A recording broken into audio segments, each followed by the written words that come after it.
Le pêcheur et sa femme. Ce que le pêcheur ramena de la mer ce matin-là ne remplit pas seulement ses filets. Cela révéla jusqu'où l'avidité peut pousser un cœur humain quand l'argent devient plus important que la paix. Car certaines richesses promettent le bonheur, mais sèment la destruction. Écoute bien cette histoire, elle pourrait te rappeler quelque chose. Chaque matin, avant même que le soleil n'embrase l'horizon, le pêcheur prenait sa barque et avançait sur une mer calme et grise. Ses gestes étaient lents, précis, habitués au rythme des vagues. Il ne possédait presque rien. Une vieille cabane, quelques filets et suffisamment de poissons pour vivre modestement. Et cela lui suffisait. Sa femme, en revanche, vivait dans l'insatisfaction permanente. Elle regardait les bateaux riches passer au loin et murmurait avec amertume « Pourquoi sommes-nous condamnés à cette misère? Pourquoi les autres ont-ils tout et nous rien ?» Le pêcheur l'écoutait en silence. Il savait que répondre ne ferait qu'envenimer les choses. Un jour, la mer était étrange, plus sombre, plus lourde.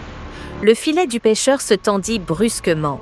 Lorsqu'il le tira hors de l'eau, il découvrit un poisson immense aux écailles brillantes, aux yeux profonds comme l'océan.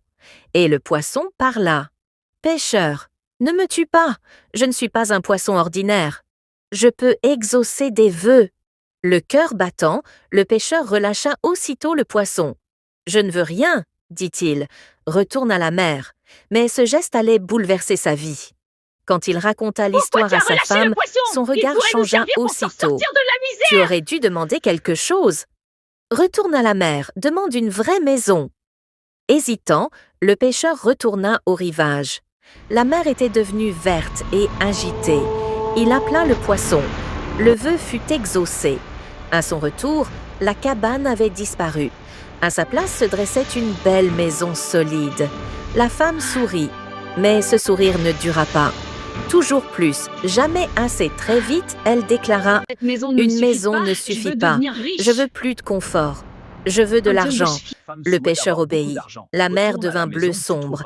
Puis elle voulut encore « Je veux être respectée, je veux être riche. » Puis encore « Je veux commander aux autres. » À chaque vœu, la mer devenait plus violente. Le vent hurlait. Les vagues frappèrent la barque. Le pêcheur sentait que la limite approchait. Si tu aimes ces contes profonds qui font réfléchir et voyager, abonne-toi à la chaîne Contes et Morales et rejoins ceux qui aiment les histoires pleines de sens. La femme, désormais puissante, n'était toujours pas satisfaite.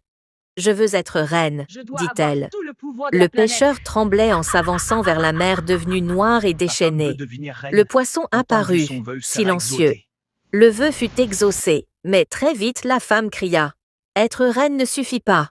Je veux être plus puissante que la mer elle-même. » Le pêcheur supplia en vain. Lorsque le dernier vœu fut prononcé, le poisson disparut sans un mot. Le pêcheur rentra chez lui et trouva la vieille cabane, exactement comme avant. Sa femme était assise sur un tabouret cassé, tenant une vieille pièce rouillée. Tout avait disparu. Le silence s'installa. Pour la première fois, la femme ne parla pas d'argent. Elle baissa les yeux. Le pêcheur comprit alors une vérité simple. Ils avaient tout quand ils avaient peu. À ton avis, jusqu'où peut aller l'avidité humaine? Et toi, qu'aurais-tu demandé au poisson? Dis-le en commentaire. L'argent peut offrir le confort, mais jamais la paix intérieure. Celui qui veut toujours plus finit souvent par tout perdre. Merci d'avoir écouté ce conte jusqu'au bout. On se retrouve très bientôt pour une nouvelle histoire dans Contes et Morales.